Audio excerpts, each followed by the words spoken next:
Students BEd first year और BA BEd first year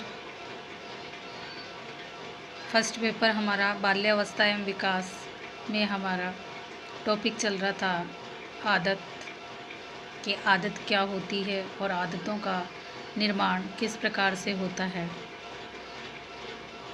आज हम बुरी आदतों को किस प्रकार से तोड़ते हैं, बुरी आदतों को किस प्रकार से हटाते हैं जीवन से, उसके बारे में चर्चा करेंगे कि बालक के जीवन में अगर बुरी आदतें हैं तो उनका निवारण किस प्रकार से किया जाए।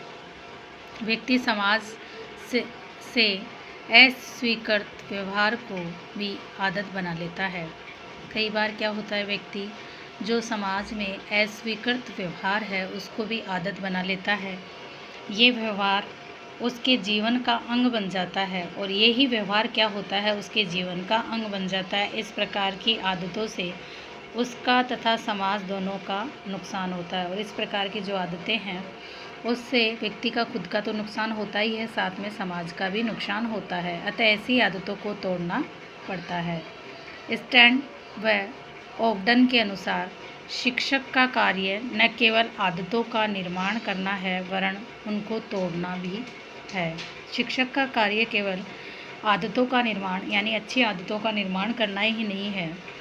शिक्षक का कार्य ये भी है कि अगर बालक में कोई बुरी आदत है उसको तोड़ें या उसको छुड़वाएं।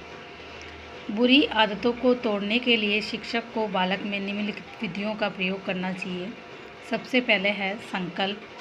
बालक को अपनी बुरी आदत को तोड़ने के लिए दृढ़ संकल्प करना चाहिए। बालक को अपनी बुरी आदत को तोड़ने के लिए एक दृढ़ संकल्प करना चाहिए। जेम्स ने सुझाव दिया है कि उसे ये संकल्प एकांत में न करके अपने मित्रों व संबंधियों, माता पिता आदि के समक्ष करना चाहिए। अब जेम्स कहते हैं कि अगर बालक संकल्प कर रहा है तो वो एकांत में नहीं करे, अपने मित्रों के साथ या अपने संबंधियों के साथ या अपने माता पिता के समक्ष में उसको संकल्प करना चाहिए कि आज के बाद मैं ऐसा कार्य नहीं करूँगा। आत्म सुझाव। बालक आत्म सुझाव द्वारा अपनी किसी भी बुरी आदत को तोड़ने में सफलता प्राप्त कर सकता है। उदाहरण के लिए यदि वह सिगरेट पीने की आदत छोड़ना चाहता है तो उसे अपने आप से ये कहते रहना चाहिए, सिगरेट पीने से कैंसर हो जाता है, इसलिए मुझे सिगरेट पीना छोड़ देना चाहिए। यानी अपना आत्म सुझाव अपने आप को सुझाव देगा, तब भी वो बुरी आदतों का निवारण कर सकेगा। ठीक अभ्यास नाइट डनलप यानी ठीक अभ्यास नाइट डनलप है। उनके अनुसार यदि बालक में कोई गलत कार्य करने की आदत पड़ गई तो उसको ठीक अभ्यास करके उसका अंत कर सकता है। उदाहरण के लिए यदि कुछ शब्दों को गलत बोलता है या लिखता है तो उसे उनको बोलने या लिखने का सही अभ्यास करना चाहिए। ठीक अभ्यास से भी हम अपनी गलत आदत को सुधार सकते हैं। ये कहना किसका है? नाइट डनलप का, कि अगर कोई गलत कार्य हम कर रहे हैं या गलत शब्दों का चुनाव कर रहे हैं या गलत लिख रहे हैं तो उसको हम अभ्यास के द्वारा ठीक कर सकते हैं।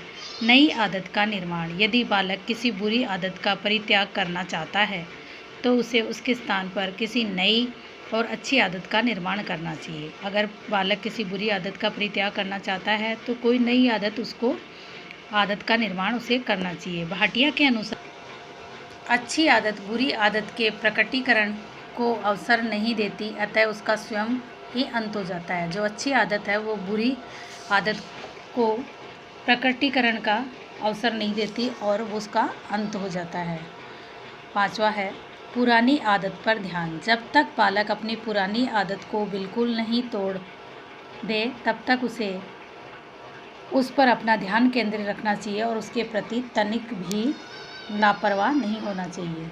पुरानी आदत पर ध्यान। जब तक बालक अपनी पुरानी आदत को बिल्कुल नहीं तोड़े तब तक उसे उस पर ही अपनों को ध्यान केंद्रित रखना चाहिए और उसके प्रति थोड़ा भी लापरवाह नहीं होना चाहिए।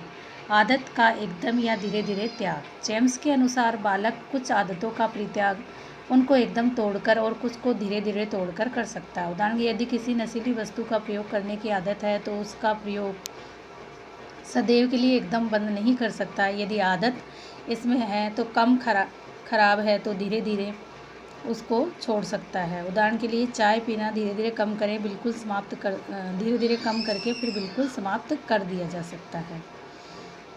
अप्रत्यक्ष आलोचक। बालक में कुछ आदतें संवेगात्मक असंतुलन के कारण होती है, जैसे नाखून या कलम चबाना। शिक्षक इस प्रकार की आदत को अप्रत्यक्ष आलोचना करके उसको तोड़वा सकते हैं। उदाहरण के लिए वह बालक ये कह सकता है कि नाखून चबाना हानिकारक आदत है, क्योंकि नाखूनों में गंदगी पेट में पहुंच सकती है। तो अगर ये बात हम कहेंगे तो बालक को कहीं ना कहीं ये लगेगा कि ये हमारी गलत आदत है, उसको हम छोड़ दें। क्योंकि अगर नाखून चबाने से अगर नाखूनों में जो गंदगी हमारे पेट में पहुंच जाएगी तो हमारी तबीयत ख़राब हो जाएगी। तो हम आलोचना करके भी किसी आदत को या अप्रत्यक्ष रूप से भी किसी आदत को छुड़वा सकते हैं। संगति में परिवर्तन। कभी कभी बालक में बुरे बालकों की संगति के कारण चोरी करने, झूठ बोलने, विद्यालय से भाग जाने आदि की बुरी आदत पड़ जाती है। ऐसी दशा में शिक्षक को ये प्रयास करना चाहिए कि बालक बुरी संगति छोड़ दें। उसे कार्य में बालक के माता पिता भी उसका सहयोग करना चाहिए, माता पिता को भी सहयोग करना चाहिए। दंड।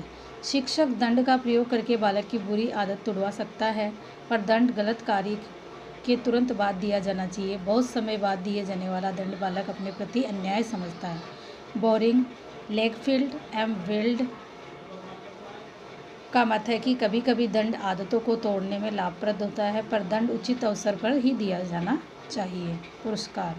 बालक की बुरी आदत तुड़वाने के लिए पुरस्कार का सफलता से प्रयोग किया जा सकता है। इस संबंध में बोरिंग, लेगफील्ड, वेल्ड ने लिखा है कि पुरस्कार दंड से उत्तम है, प्रशंसा निंदा से उत्तम है। यानी पुरस्कार देकर हम उसकी आदत को छुड़वा सकते हैं, या प्रशंसा कर कर भी हम उसकी आदत को छुड़वा सकते हैं। शिक्षा के द्वारा हम व्यक्ति के व्यवहार को वांछित दिशा प्रदान करके उसमें स्थायित्व लाते हैं, और शिक्षा में आदतों का महत्व होता है।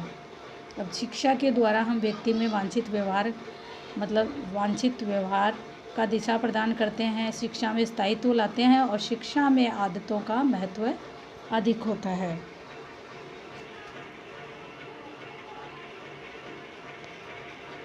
धन्यवाद।